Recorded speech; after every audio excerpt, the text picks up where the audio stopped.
There we go. It's on. Time is 6. We have a quorum. We call the regular June meeting of the Bristol County Water Authority to order. First is public input. I see actually no one here from the public, so we'll count that as passed for the moment and go right to minutes. Entertain a motion to approve the annual meeting minutes of May 25th. So moved. Is there a second? Second. Any discussion, questions? All in favor, please say aye. Aye. It is unanimous. A motion to approve the Thursday, May 25th regular meeting minutes. Second. Any questions? I have sent in a note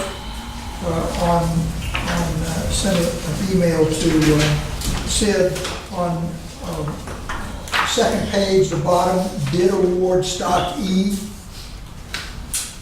I requested that we add a note to that simply says, these awards designate specific vendors and costs. Purchase orders will follow when and if specific items are required. We didn't spend any money, we just approved the vendors and the prices. So if you'll just add that to the note. Any other questions or comments? All those in favor of the motion as corrected there, the motion is corrected, please say aye. Aye. Again, it is unanimous.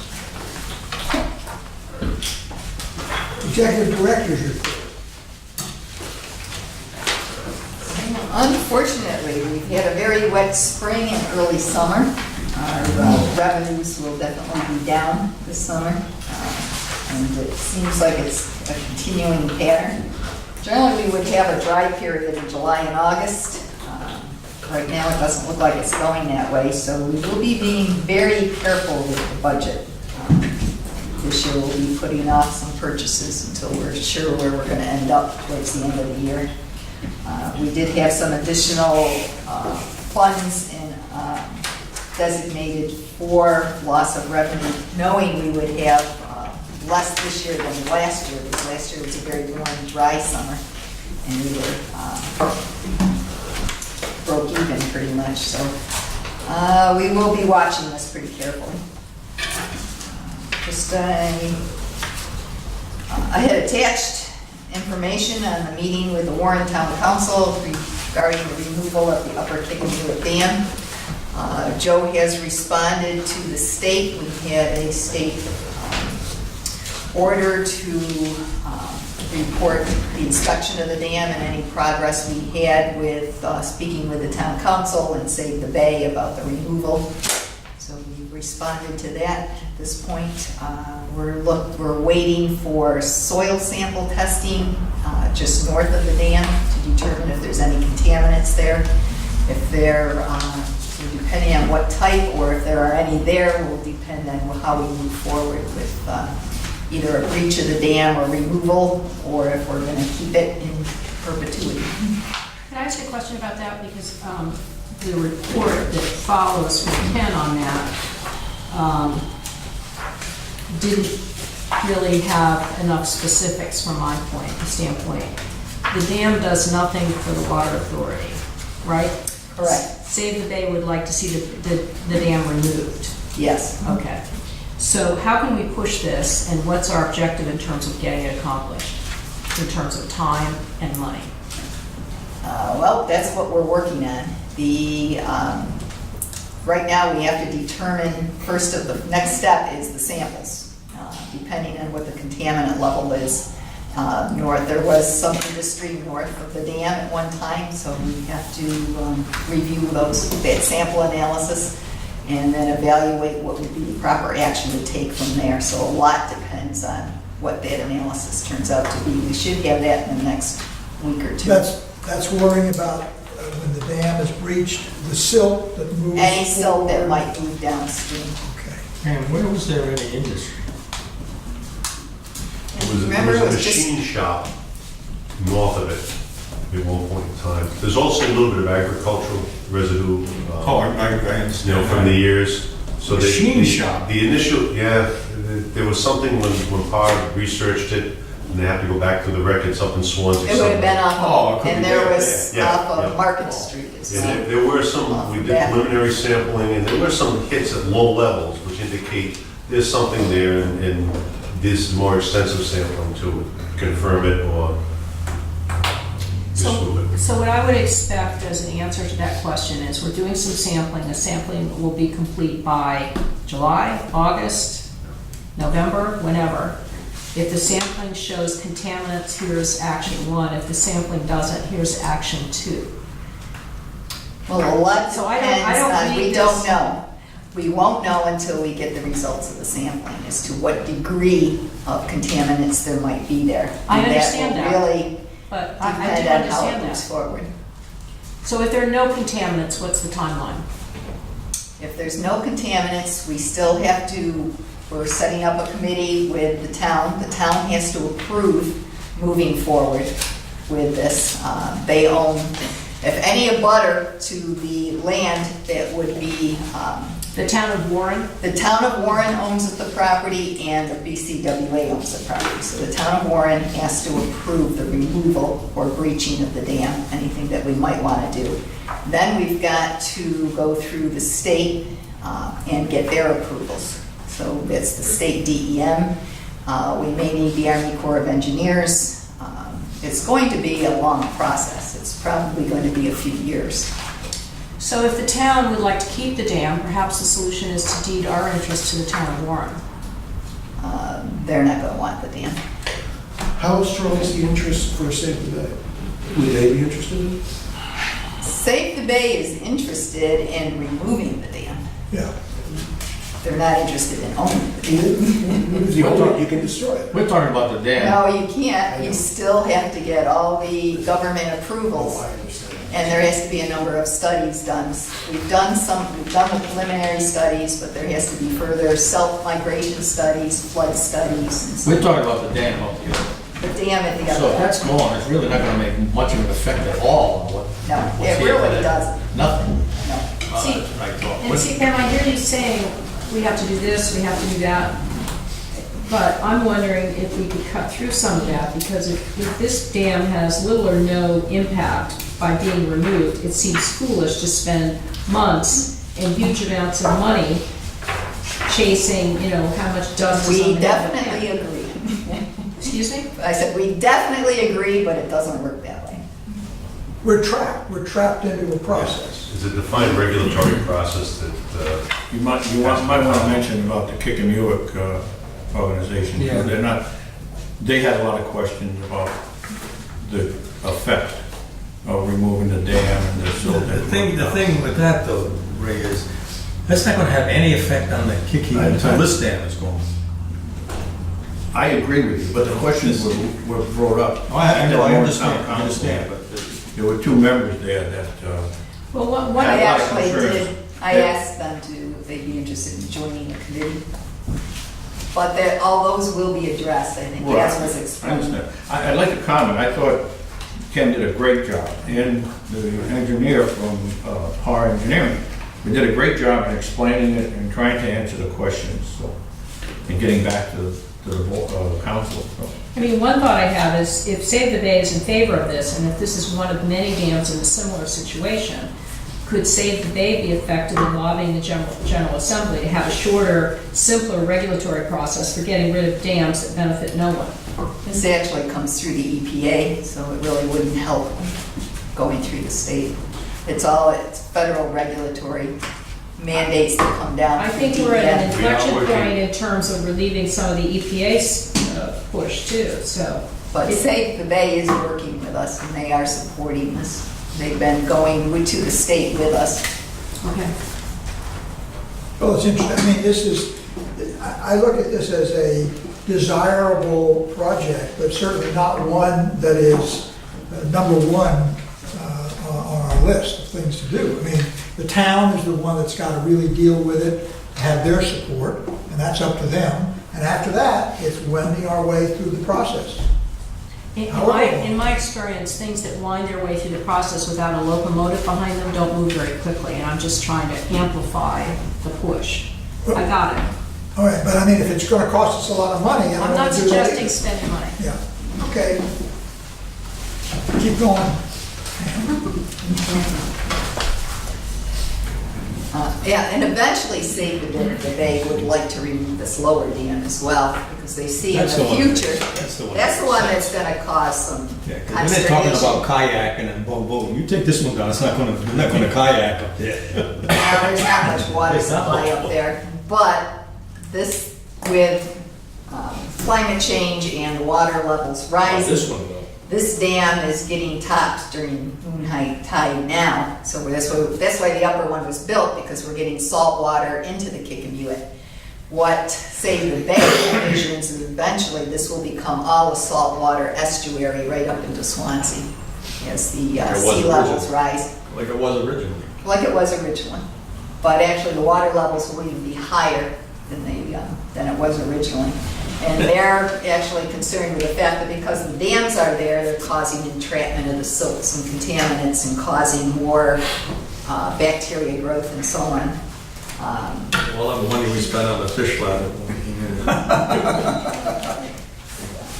So that one will definitely take a while. All our legislation so far, the only one that did pass was the Rhode Island Water Resource Board study, which may benefit us in the long run. As I've described before, hopefully they'll start looking more at the statewide infrastructure and provide, what our hope is eventually provide bond funding for some future work. Lots of construction projects. We've all been very busy, especially the operations group, chasing down all of our projects that are going on. Fortunately, our Gibson and Beach Street cleaning and lining project has been completed. We're still working on final payments for that. Cutler Street water main has passed, and they are now installing services, and then they'll start working on Mulberry. And our construction of the United Road Pump Station is going very well. Pit Station is running, to the surprise of some of our operators, extremely well. We're running on bypass now, not using the pumps. We have sufficient pressure that even on some of our hot days, we have not had to turn on the pumps. The SCADA system, it's a fairly complicated control system, and when it's totally completed, we'll do a demonstration for the board, bring in some pictures and show you how it's working. But we control flows, pressures, and tank levels off the SCADA system, just using the bypass and controlling the valves. It's an interesting system. Is one of the two pumps like a redundant pump? Is that a Yes. backup pump? They're backups, one for each. So like I just heard, it's working sort of based upon gravity feed now? Right now, we're running on gravity feed. The station was never set up for it before. We were always pumping it and then gating it back. So the gravity feed is like brand new? Gravity feed's brand new. That'll save electric costs, wear and tear on pumps. When will the Water Street project be complete? Looking at around the end of October. Is that the whole project or just the water project? Just the water. Water and sewer. So I mean, the sewer. And then the streetscape is going to come in afterwards. And they're going to try and set it up so that some of the streetscape can be started before they're totally finished with the sewer. But our end of it will be in October. Our end of it should be around of October. And we'll have some downtime while they're installing some of the sewer, so there'll be some breaks of a couple of weeks. When you say streetscape, you have the new sidewalks, things like that? Yeah, the town did get some state funding Okay. to, they wanted to come through once we were done and do sidewalks and curbing. Okay. We don't have to pay that. Can't accuse us of that. Especially with all the issues. I noted in your report, Richard Fennessy is retiring. Yes, his last day is tomorrow. Really? Richard has been It's hard to here believe. 17 years. Yeah. He was involved in a lot of the engineering projects over the years.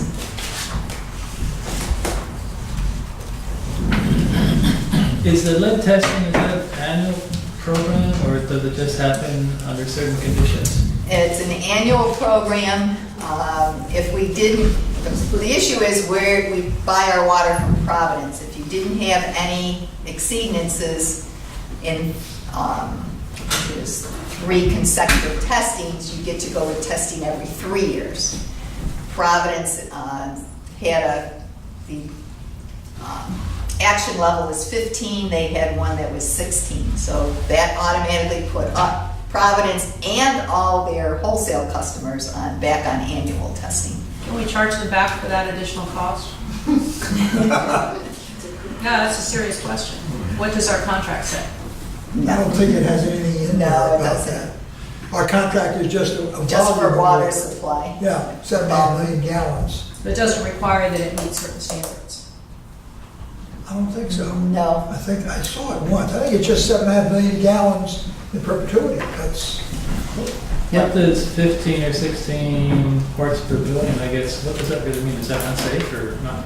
No, Borderline? it's actually not a specific contaminant level. It was designed as a treatment level, which means that if a water system has more than 10% of the samples they take above 15 parts per billion, it means what it does, it kicks in a treatment. You have to improve your treatment of the water to be less corrosive. So it was never really indicative of an actual exposure level, say for an individual residence or an individual sample that was taken.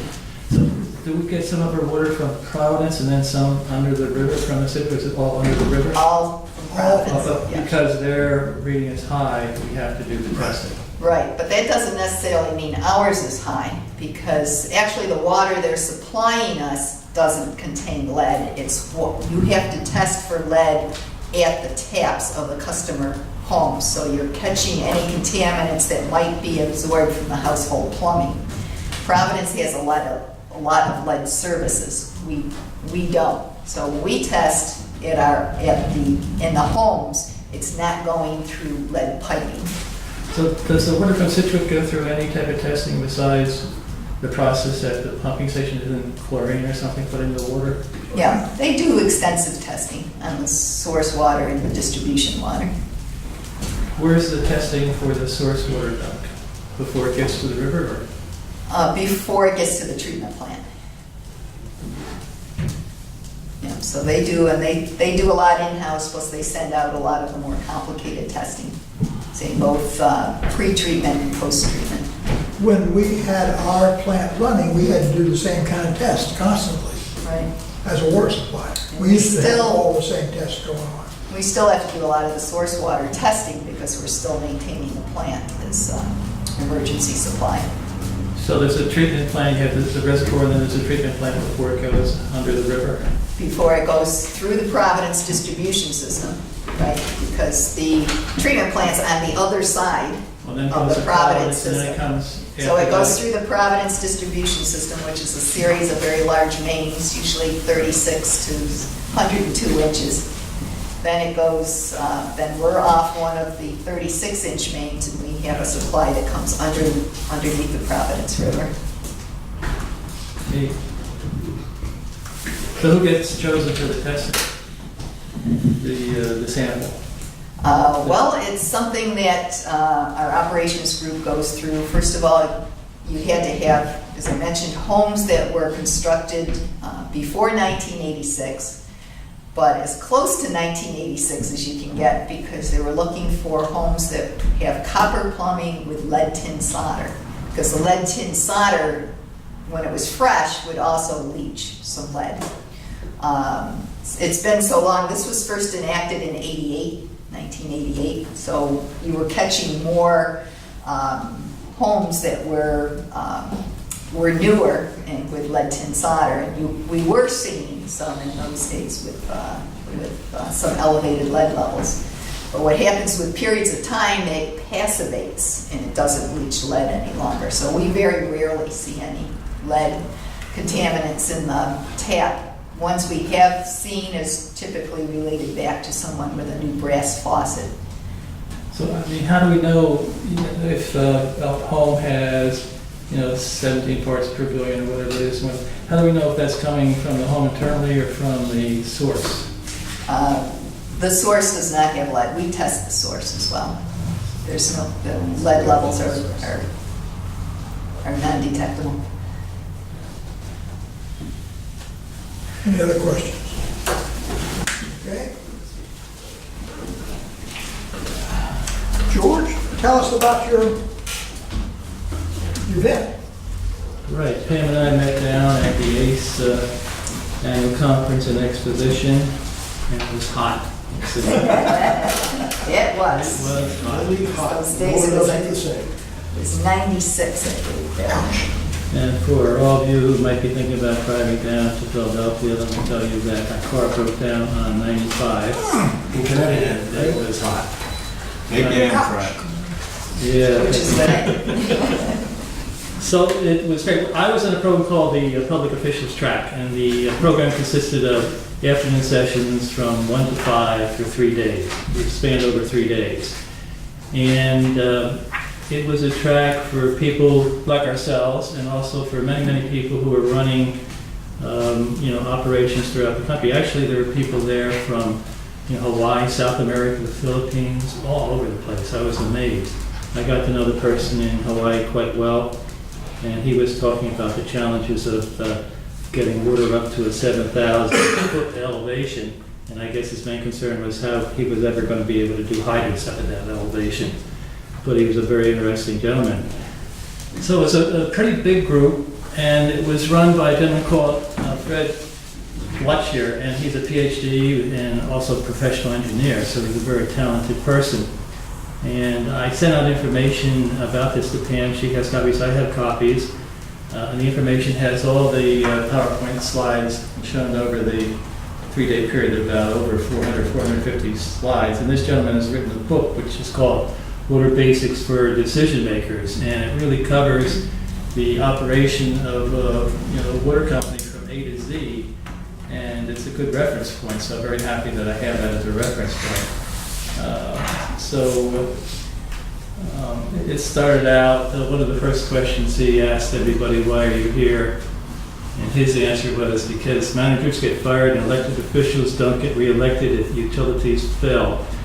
And that seemed to be sort of a downer as a starting point, but everybody was really concerned about that because they realized they have to operate at 100% efficiency. That means distribution has to be on time, and that everything has to be performed to regulations. And it was just voiced that was probably the most important point that they were going to address during that meeting.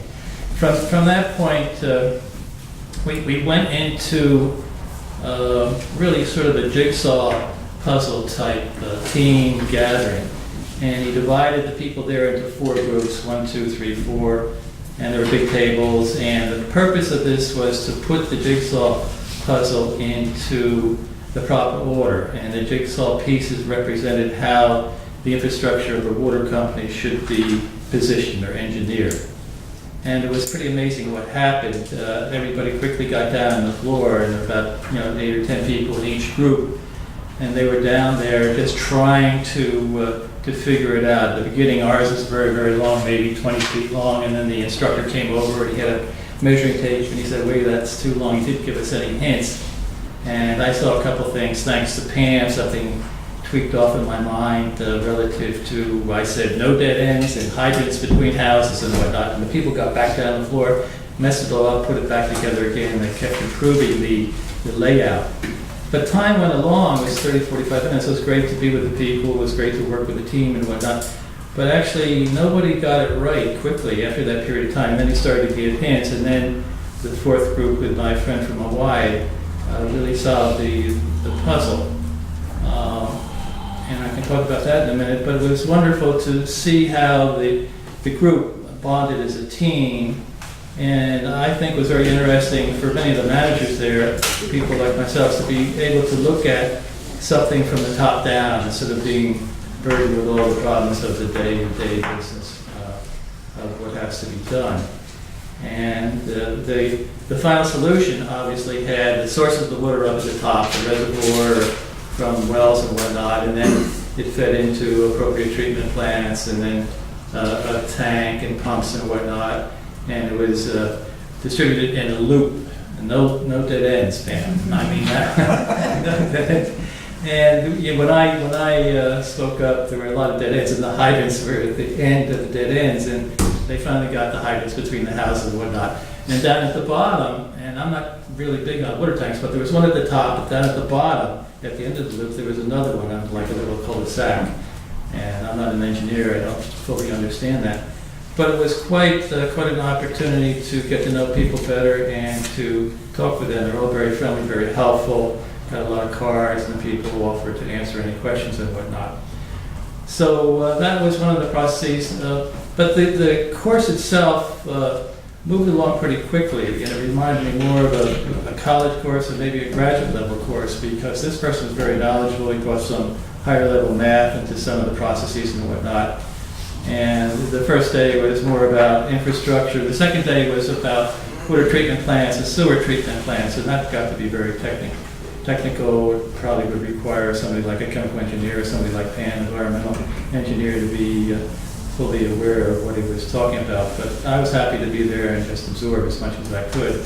And the last day had to do with areas of management and whatnot. And I don't want to read, but here, this one slide I just have here, and the title is Governing Body Responsibilities, and this is relative to, our board of directors. Set overall goals of utility vision. Vision is a big word. Set policies and procedures that govern operations. We do that. Approves annual budget. We do that. Approves capital plan and issuance of debt. We do that. Hires manager and sets direction for management, and we essentially do that. Approves contracts. We do that. Works with staff to develop action plans. And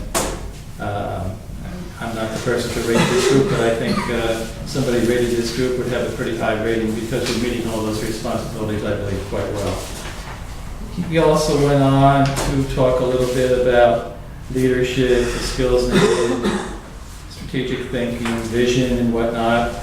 And then there was a slide that said, in the leadership role, you must value others on the team, and everybody does that here. And also in the class I was in, add value to others, it adds values to you, relate to what the others value. And there's a note here saying that's a major problem in industry, that people aren't really relating to others, maybe they're showing a lack of empathy, things like that. So, and there was a wrap-up about legacy leadership, and the thoughts were, what do you want to leave behind? Because when we leave here, we're going to have our legacy behind us. What do you want people to remember? What the legacy you want to leave? Choose it carries on that legacy and pass the baton. So it was good, a whole lot more detail. And in the book, which is available electronically, and if people want it, could be sent out to them. It just has a lot of information about like pricing and how these plants work and what has to be done, and a lot of regulations. So I found it very worthwhile, but to a certain degree quite intense, but quite enjoyable. And I got a lot out of it. So I thank you. Good. Well, I would just parenthetically, a couple of years ago, we had a national consultant come in and talk about our rates structure. Yeah. And it pointed out that we're getting paid less than 5% from the towns. This is for the hydrant. We use the term hydrant fee. It's really not the hydrants, it's the pumps, the lines, the pressures, everything that it takes in order to provide adequate fire suppression of water. And that it should be close to 20%, right, coming from the town. I think that was the number they used. Of course, we broached this topic to the three towns. Did I say anything else? About changing the ratio on the hydrant fees? So, we recognize these points clearly, which undoubtedly your expert talked about. Actually, it's sort of good you mentioned that, because somebody called me up and I haven't responded to the person, but it was about rates. So I went to the book, and he has a whole chapter on rates and whatnot, and he covers all the different ways they can be done. And So I found the course helpful in just providing that information to me. And it was a Thank number you. of years ago that we put in the base rate. Because whether you use water or not, we gotta read your meter. The pipe's gotta be there, the water's gotta be purified and delivered. If you turn on the tap, even if you're not in your house and don't use any water at all. Those expenses are going to be. So that's right, so we have a base rate and we have the water use rate. Exactly. Many years ago, we crossed that hurdle. Anyway, thank you. Thanks for the opportunity, it was great. So we'll call on you then, Anytime. whenever we tend to err from some straight path. Well, this group doesn't answer very much. Financial report. Nice job. Hello, everybody. That was wonderful. What did you do to your Well, to start with a safety tip for everybody. If you're using a gas-powered brush cutter, not only wear the goggles, but wear something to cover your, Cool. Okay, I was thinking you have a motorcycle. That was the first thing. I do, but it wasn't First thing I that. thought. It's a big investment in it, you gotta be careful. And It was a sharp and just a safety tip I wanted to expound on before we look. I'll start off, last month, I think Gina asked a question about why employee benefits were up by the 30,000. At the time, it didn't click until I went back and looked after, and I sent it to everybody. Yes. But thanks to Joel and the vote, we increased our pension contributions by exactly $30,000 a month compared to the year before. And it's still not well spent. And I knew it by the time I did the budget, so the budget reflects that I knew I was gonna do it. But compared to last month or the last year, we're trailing there, so. Now, And you'll notice in May, it does the exact same thing. but we're going to be, the rate's going up because it's been a better year in the market, so. Right. We have one more day in the pension year, and the investment year is tomorrow, and I don't, if anything drastic happens tomorrow, which we don't expect, we're gonna have a real good year for our What could pension. possibly go wrong? And we funded a 5.5 discount, we'll probably end up with a 11-12% increase for the year, so. And that means the next year. We don't, we're gifted with hindsight, and we took the conservative approach, and we'll reap the benefits as we And you'll have more money to spend. we see what, so. Well, the question is, if we get 100% funded, whether we should pay it out in terms of higher raise to the people covered and get out of the pension business. Right, we talked about doing that before, and there were a lot of legal questions whether we could do that. Well, we legally need to do it, it's just painful to do it financially if we have to come out Right. of pocket. Well, the 100% funded, that shows 100%, it's 100% funded at this point in time, not 100% funded to pay everybody out. That's what I'm talking about. Right. We're still a bit away from that. We may, you never know how the Things are gonna go. The variables how of gas money. works and gas, and Plus, all that. there were a lot of legal issues being a public pension fund.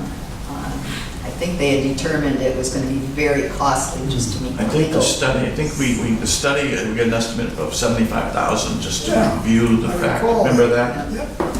Yeah, but you need to look at what it's costing us to stay in the pension business and compare apples to apples Yeah. and not apples to watermelons. There's going to come a day when The- those paths are going to cross. Right. Right, there's gonna be a time where it's gonna be right, whether it's a year, 2 years, or, I think I gave you a sketch of where, it's going down. We have more people on the 457 now than we do on the pension plan.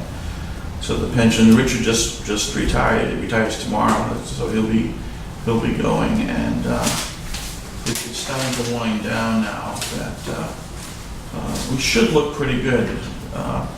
So I anticipate having the actuaries in August to review where we stand and what we want to do as far as funding the pension for this pension year. So we do have it, I think, on the books now that it's the 10-year average divided by whatever.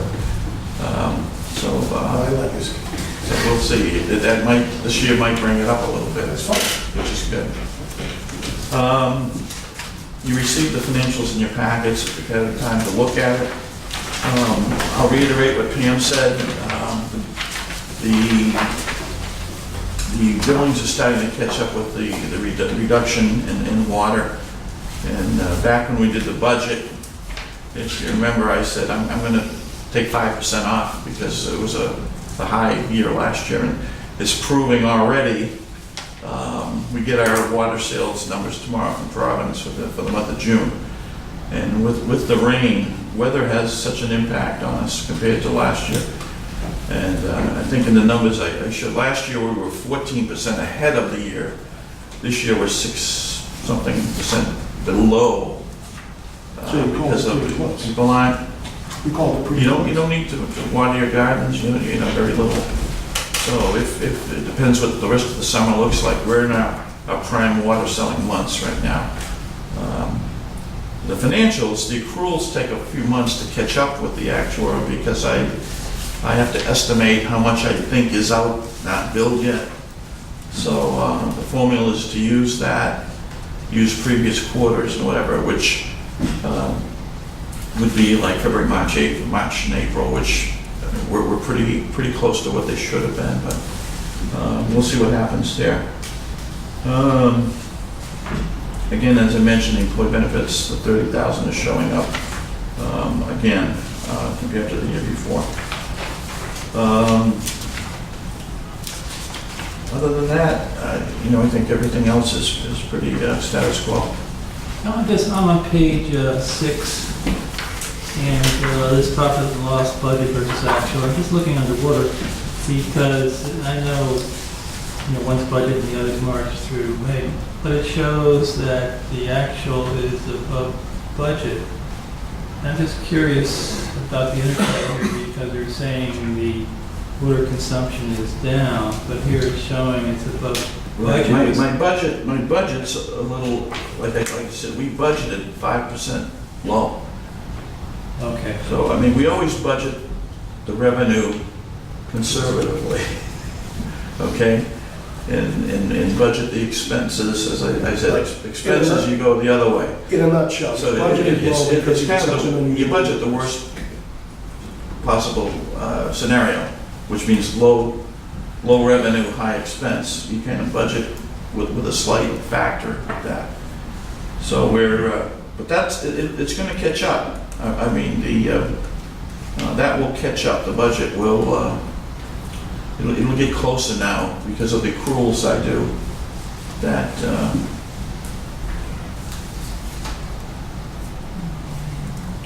there's a big, that the 3.2 million, a lot of that is accruals, not actual, Yeah, okay? I always get confused by that. So there's 2.5 months of estimating in there, Yeah. in that number. And there's a formula that was approved by the auditors I use for that. And it can get out of whack a little bit if you have a big change like dry or wet or whatever. So I guess my next logical question would be, in the budget, were all the other numbers generated on a low level too, or were they generated to reflect the actual? Well, there's some that we know what they're gonna be, like fire services. Those are kind of fixed in. We know what we're gonna be billing for that. Other income, But how about on like insurance and things, are we sort of? no, Yeah. most of the expenses things I have information on are worked into the budget. I don't get my numbers, say, for insurance until February, end of February. I do this budget in October, November. So we're guessing what's going to happen with workers' comp and those type of things. So basically the budget is what it is when we approved it back in November, December. So, Once we get to monthly billing, that will help you. right, I know now workers' comp actual is a little less. And we worked, the whole insurance really didn't go up much this year. We just had an insurance company today that did a walkthrough inspection, asking questions about, all kind of questions about operations and, whether the roof leaks, and they look at everything we're doing, the generators, and all the security systems we put in. All these things help us in our rating for our insurance. So they were quite pleased. And This is a new insurer? Or this is Gladfelter. We've had Gladfelter, this will be the 4th year, I think, we've had Okay. Gladfelter. And they're very good. Once you get an incumbent insurance company, they tend to be the best bidder the next year because they know you. They know your history. You go to, say if we went to Travelers or something like that, it's hard for them to bid that low because they really don't know too much about our business. So the more the insurance company learns what we do, and they send an inspector in, the operations took them over to the pump station, they look at all kinds of things. They look at, the generators, what if it goes down, the plant, how we mix the chemicals, the stirring in the tanks, all these questions they ask. And by doing all that, they get a rating, can kind of look at our overall picture, so when they bid it for the following year, everything went very well today on the walkthrough. So. Good. Any other questions? Do we have what the annual reports that you're supposed to give us or Right, something? part two, we're all pleased to hand out the annual reports finally. Sid has them there.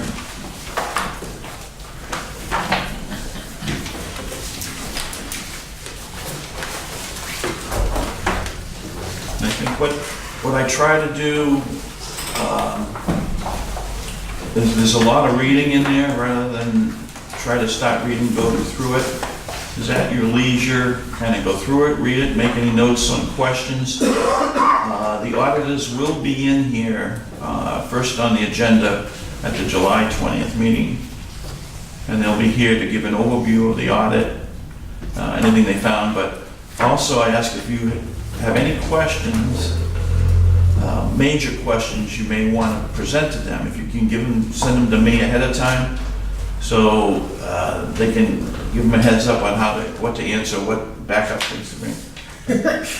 You're welcome to attend as a. I'll join the masses. Yeah. But if you have any questions, I'll try to answer for you. But, everything went well. I mean, we're in good shape. The audit went very well. There was no write-ups. So if you go through it, Pam, did a lot of hard work putting this together, and I think it's for an authority our size, I think it's a good report. Good. Now, have we printed sufficient quantities? These are also being mailed to the town council Right. members and representatives, and posted town clerk, all that stuff. We've already sent out to, Sid has a list of everybody. I've already given it to all the banks, the bond trustees, everything. They all want it in digital format now because that's how they store it. So I've sent out, I think we've gone through everybody. I talked with the compliance director at US Bank that does all our bond work, and he said we're all set. We've given them everything they need, so we're good. Good. Thank you. Any questions? Anybody else have a question? I guess we have time to read it, and we'll send you notes if there's some questions. Yeah, and if anything jumps out at you, if you don't know why they said something, there's a few things based on the way the new audit thing works and how there's some numbers in there for like difference from projections and things like that they never used to have before. But any specific questions, I'm going to put some things that I think might be of interest to the board to them to talk about. But they'll, if you remember Kyle last year, he did a good job. He came in and just kind of laid everything out, and he'll address the issues that they deem important. Okay. And I also asked them, how we stack up against similar companies for certain things, whether it's OPEB or pension and that type of thing. That they never give real opinions, but they give they don't want to be hung up to dry type of thing. But they. Okay, we're good. Yep. Thank you. Your excuse. Very good job. Short and sweet. Okay.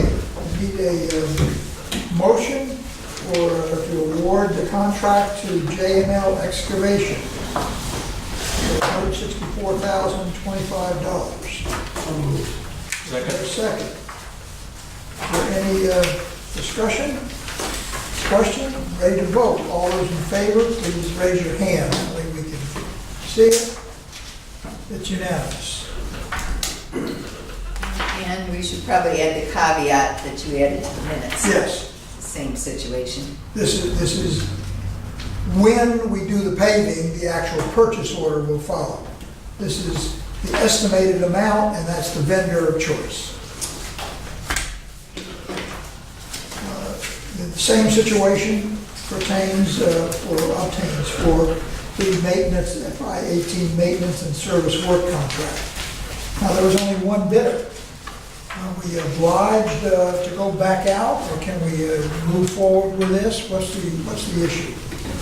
I doubt we'll find anyone else. The requirements for the contract require someone local and that can respond for emergencies. Essentially, that's our, Who had this last year? same Same one, company. JML. They've worked for us actually for a number of years. Were they the only bidder last year? No, they weren't, but they were the low bidder last year. Anyone else that is attempted to bid is usually considerably higher cost because JML has their facilities here and they have their storage areas here. And they're So local. mobilization's easy. So mobilization makes a big Yeah, difference. very easy for them. I move we award the contract. Okay, is there a second? Any further discussion? All those in favor, raise your hand. Again, it's unanimous. And again, would be the same caveat, it's unit prices. Yes. Yeah, Could I just ask for a backtrack on the customer portal? Would that be okay? yeah, go ahead. I was just wondering on the customer portal, there were some, I guess, issues with the rollout, or could somebody talk to that? Yeah. Actually, we have an update, I'm sorry, Yeah. go ahead. We met with them today, actually. They've had some problems. This is CUSI, the software provider, and integrating with Bluefin, which is our merchant service provider. And they're trying to sway us into moving to Stripe, which is another merchant service provider, and that should speed up that process. And we're on track for probably mid-August. But we're going to be their first customer on this. So what are the choices besides Stripe? Well, it's Bluefin. They only support a couple. And we also have to find somebody who will abide by our fee structure. So Bluefin was a pretty good low-cost option for us. But they're trying Except to they can't perform. Well, they haven't. No, it's not that they can't perform. It's they have a little trouble integrating the two. Okay, I would call it can't perform. Well, they will get it working. They figured in the next month that will be working. But they're trying to move us to But I've straight. been hearing that now for some time, so what wasn't clear to me from your report was, as a matter of fact, if I could find it in here, I made a number of notes on it, because I didn't agree. Thanks. I only found out about the problems with the integration just a few weeks ago, maybe a month ago. Does this upset the integration we had in like our IT plan or something relative to linkage to It's whatever the was going to happen? ACH, it's the payment. The issue. Well, we're holding off until we move forward on this. So you said portal support would come from another vendor. Yeah, if we decide to go with a whole new portal. Okay, so we go out to a third party. Whoa, And now they're gonna have to- Wait. And what's not clear to me is what is not working. Is it the total integration or is the payment integration? You mean currently? Yes. Everything is working right now. This is an upgrade to the current portal that we have. Our current portal is working fine. Right, but the current portal does not facilitate or permit customers to make payments using ACH. No, that's not true. We could start that up now. We're just holding off until we do that conversion. Which conversion are you? The conversion to the new portal. Okay. So we want to get that out of the way and then institute But we've been holding off on the conversion of the new portal because our supplier has not been ready when we thought they would be ready. So in the meantime, months have gone by Yeah, oh, that's true. where our customers can't pay via ACH. As I understand it, they have to send you a check or pay to have a credit card used, right? That's correct. Yeah, and as one of those customers, I'm not happy. Okay, we learned from the state of Rhode Island that bringing in or launching something before it's really ready is not a good idea. Well, if you had to learn that from the state of Rhode Island, that's really, Well, I wouldn't admit that if I were maybe you. learn from the state of Rhode Island is not Learn from the choice State of of Rhode words. Island's mistakes. From, Can I just jump in? I think, I don't want to talk about my background, but I mean, I've learned by being responsible for major projects in this area that, I mean, unless it's completely tested up front and tested in-house and whatnot, it shouldn't even come up at all. I agree with you. I mean, I was in charge of these huge projects and. our original, I think back 6 months ago, we were going to go to Webster Bank to run the portal. The problem there is, when we went to the national conference, COSI, they presented this new portal that would be coming out. And it was in design stage, but they gave a demonstration. The things it could do for the customer was amazing. But they'd actually get things in real time versus if we used Webster Bank portal, you'd have to upload whether daily or weekly. Yeah, and we lose a lot of functionality. Nobody's arguing that you should use the Webster Bank portal. I'm just trying to understand what the issues are, and it sounds as if the contractor promised you terrific Well- technology that they're not yet ready to roll out. Is that right? Well, that's not 100% right. We were going to move over to Webster. That was the goal. Because we didn't know about the new portal until we went out there. That was their big demo. Okay? So after we saw that, our plans kind of changed. We came back and we made the decision to wait on the Webster and move over to that. And that delayed the ACH. So, and then, well, hold on a minute. Well, let me just ask, when did you go out and see this vaporware? It was October. October, yeah. Okay, so in the technology industry, what they show you that looks wonderful, that's not ready for prime time, is different. Well, they didn't present it as something, they said it was going to be at the time. Yeah, it was going to be the first quarter. They were estimating beta on first quarter of 17, which they were in beta in 17. But all software projects, like construction projects, gets delayed. I mean, you want to get it right. You just don't want to, put something out there, especially a billing app that's not quite ready. Oh, I So completely I don't fault them for that. I want them to have it right. So the latest prognostication is in another 2 months? Is that what you're saying? We're looking to implement that in the middle of August. And Okay. that's mainly though because of scheduling here.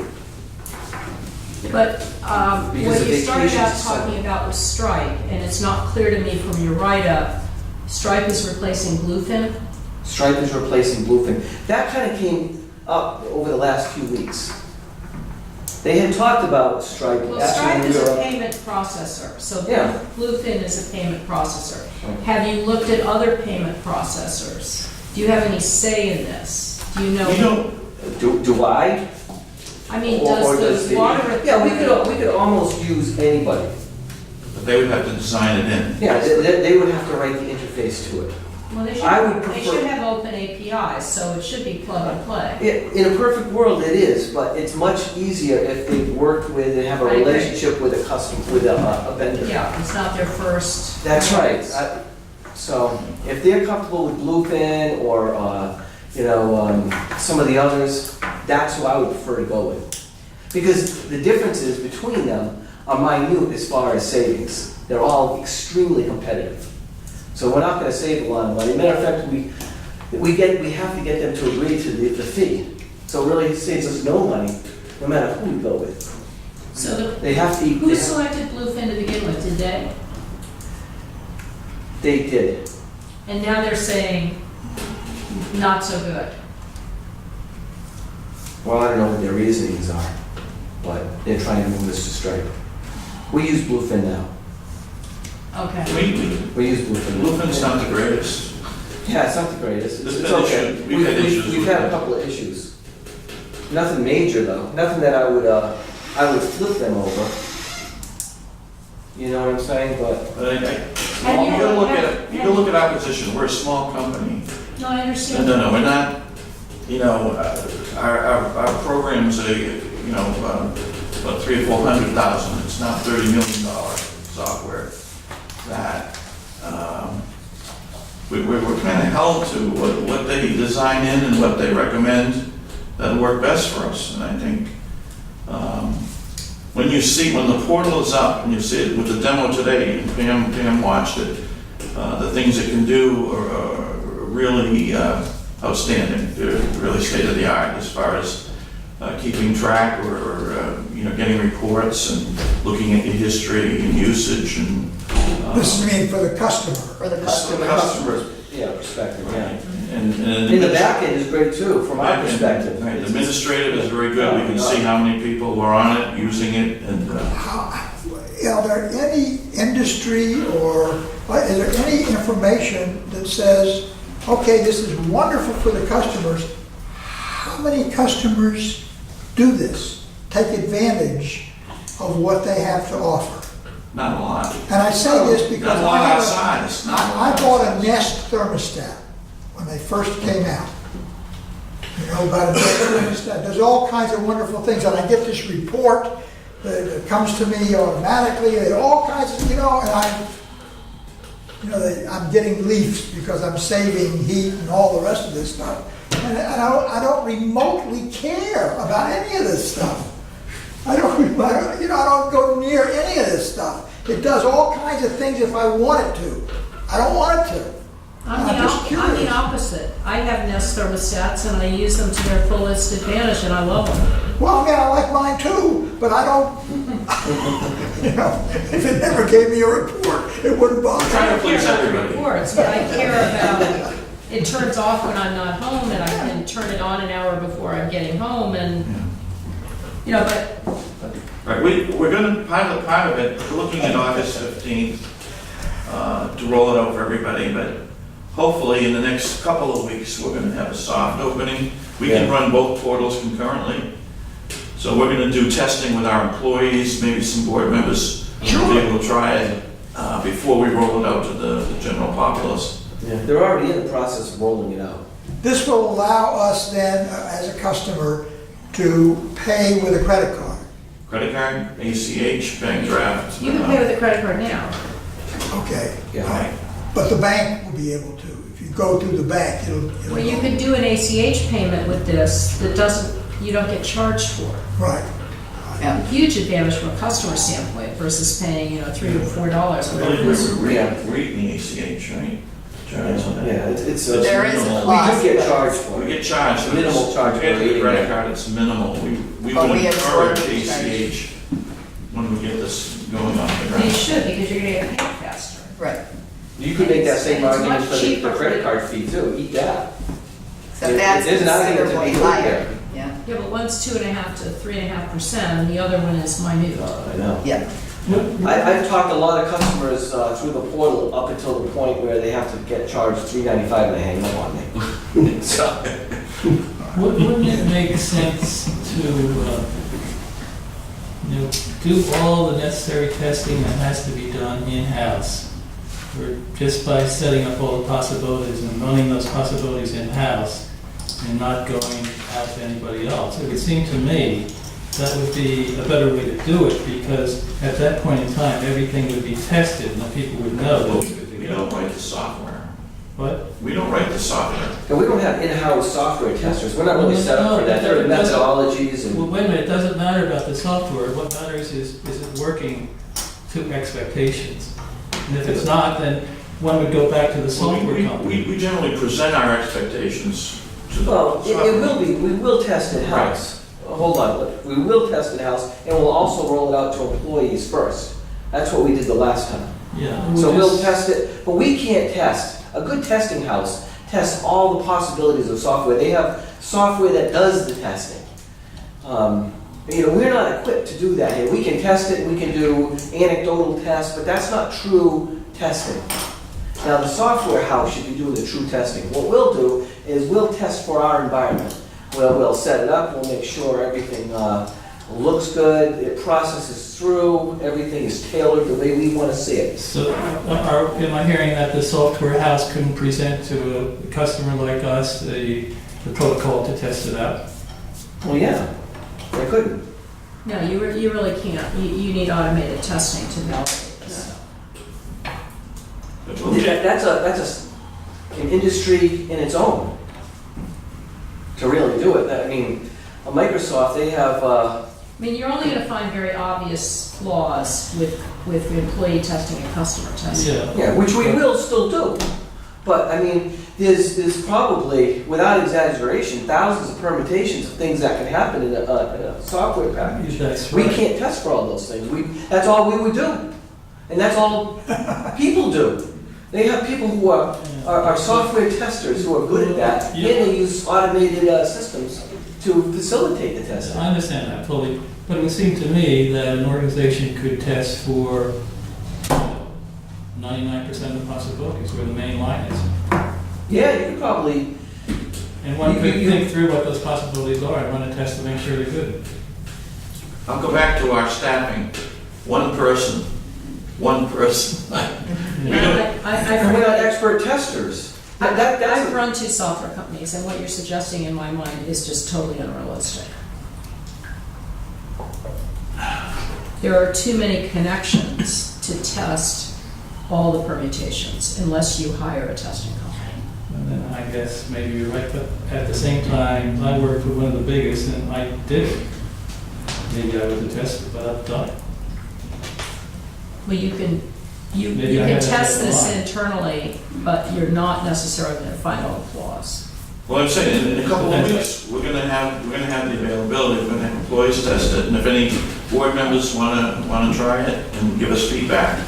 Yeah. That'll be I'm just our bringing this testing up before, because- we don't wanna roll it out and have something major. No, definitely not, especially because we're going to be one of the first customers on it.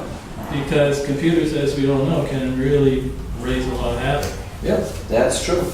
Well, have we answered everything at this moment?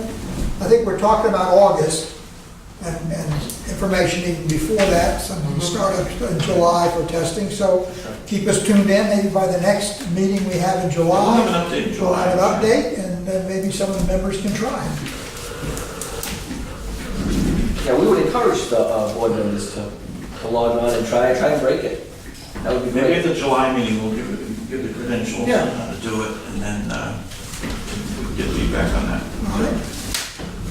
As you can see by the next item, Joe Whalen has been our union negotiator for the last several contracts. So if there's any questions about that, by all means, let's talk about it. Otherwise, I'd like a motion to officially appoint him as our negotiator. I'll make a motion that we Is there a second? retain Joe Lee. Any discussion? He's done a good job for us in the Have past. you negotiated rate or Yeah, everything. fee? Oh, his rate, I think we know what his rate is. I don't recall. I didn't include it. No. Is it the same as last time? Is it going up? It's the same as last time, which was, Was it 375? I don't think it was that high. I don't remember offhand. Yeah, I have no problem in it. It's not- it's not- It was reasonable I'm compared fine to. with approving it, but I don't want to approve something that doesn't have any numbers attached. Yeah, that's reasonable. Do we know what it cost? Well, You don't. Oh, the last contract. You don't know because you don't know how many hours you're gonna be negotiating. is the- All we would have is an hourly rate. the plan is that once we approve him, we will meet with him sometime this fall. So there's no, am I correct? No rush. There's no rush for this. This can be done next month without any problem at all. We're not hanging on the edge. He's already responded. I think we saw an email that he's responded to the attorney for the other side, for the Yes. union. And they were a bit premature in wanting to move forward, and they'll do things in normal fashion as we've done in the past. I can probably get the rate if you want me to right now. If you want to wait. If you can get the rate, fine. We'll hold this in abeyance and get the rate and we'll deal with it. The executive director goals.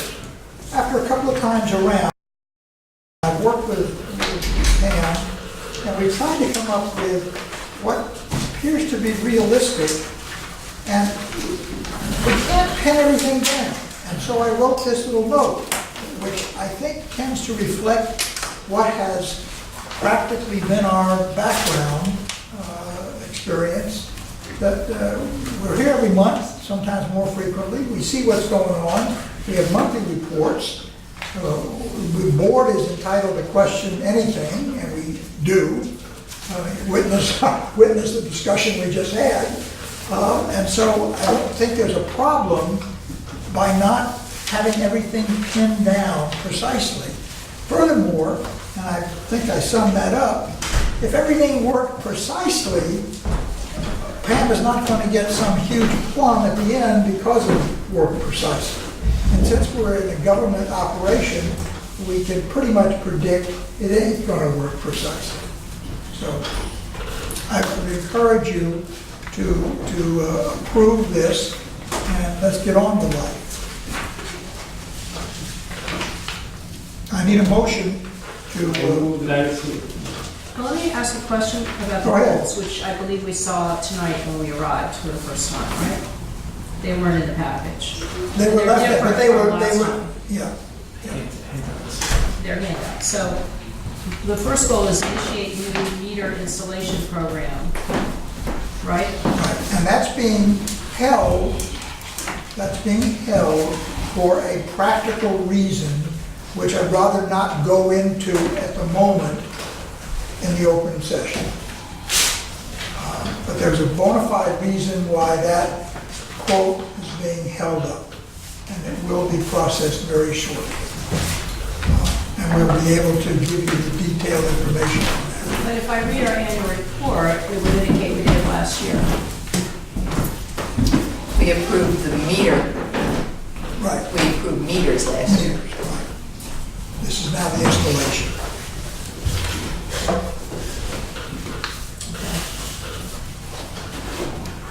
You got other questions?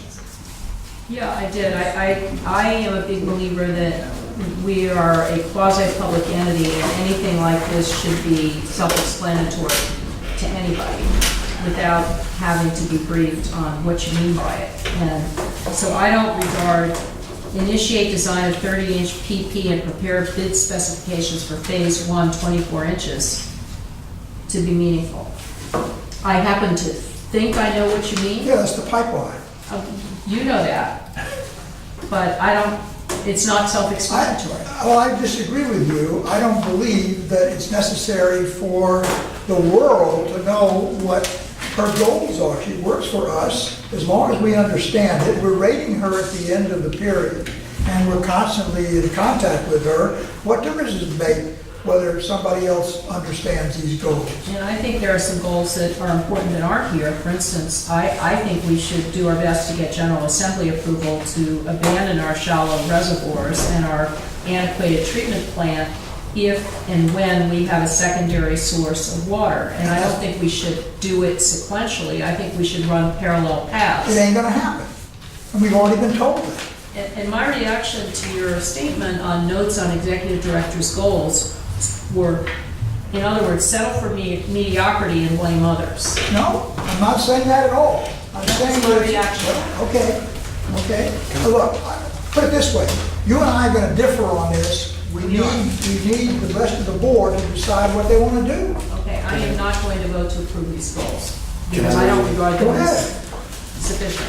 My concern with the goals ongoing each year is we often set goals that have variables that are completely out of Pam's control. You cannot expect someone to solve the General Assembly problem from the seat that she's in.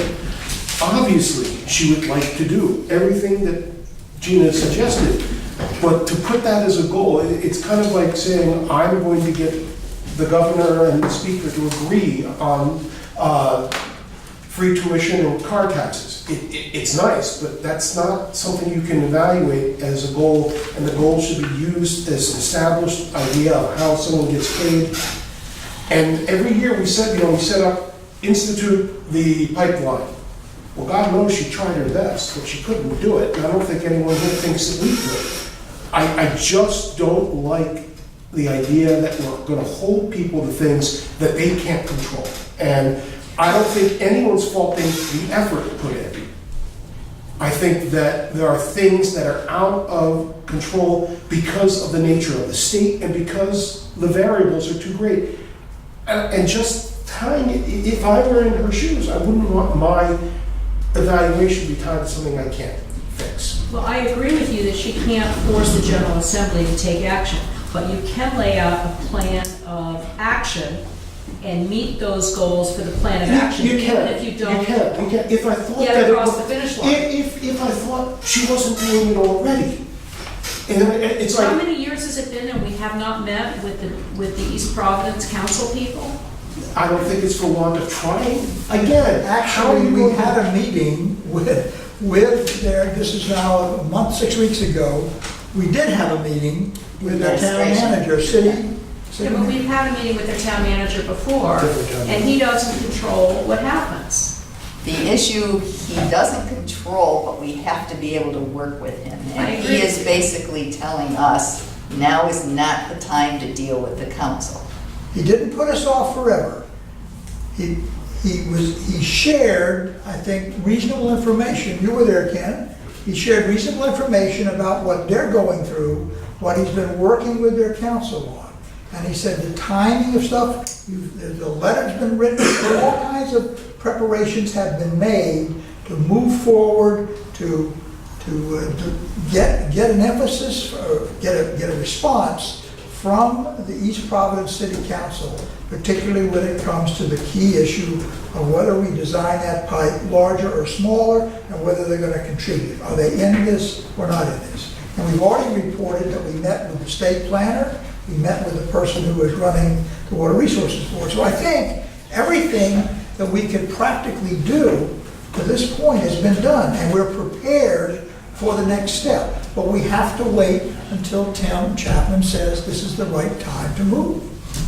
Otherwise we can go ahead and spend money without a When did he hope. say the right time to move was? He hasn't said. Well, right now, they're still dealing with a ratepayer revolt on water rates and sewer rates. And he said the council will not deal with looking at any other water issues at this time.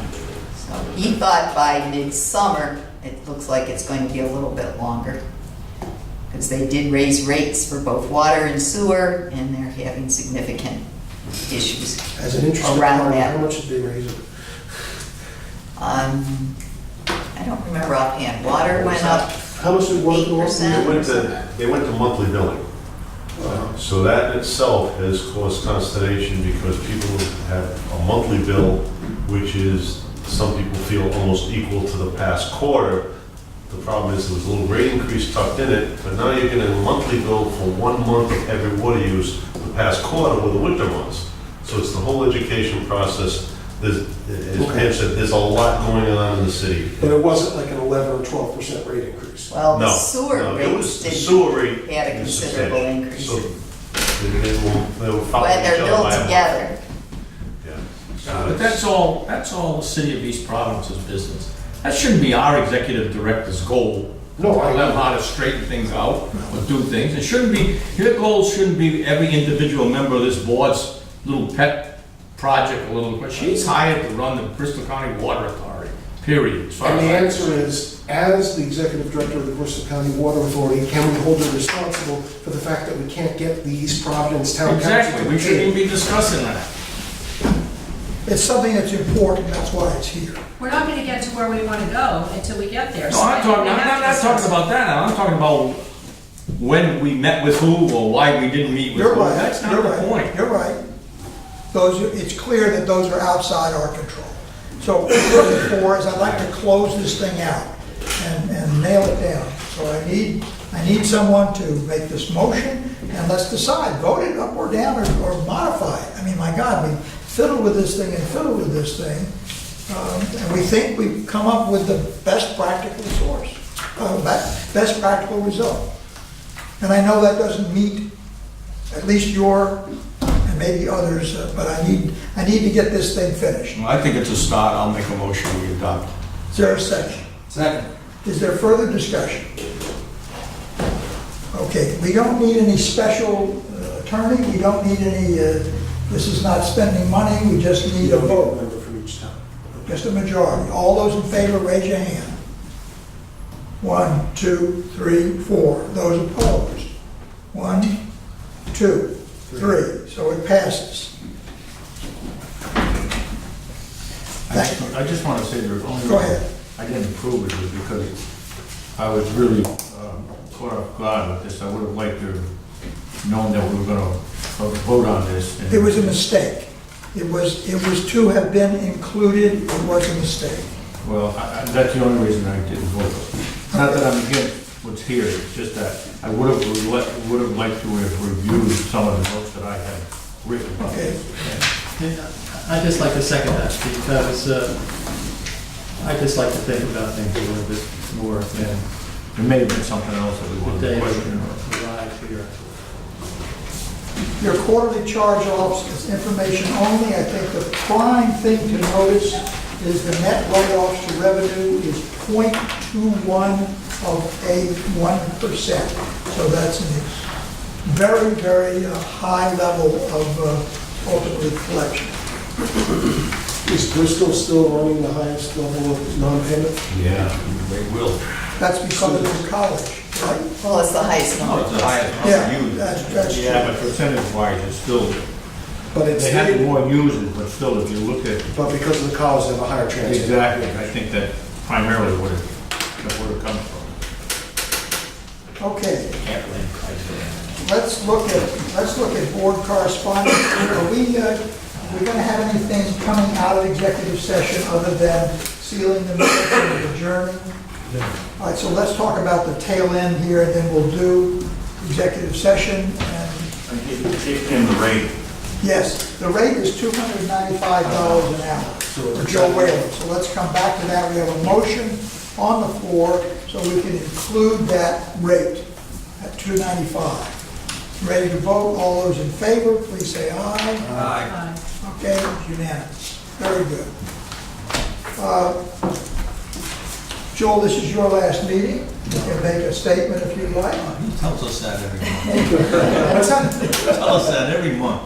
Yeah, that's true this time. It's true this time. I have moved my physical presence out of the district, and I'm still moving stuff out of my house, but I want to thank everybody.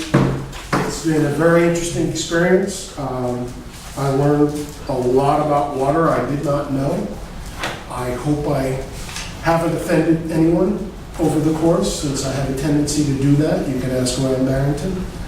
And I hope I've contributed, because I think this is a really well-run organization that does a very important function.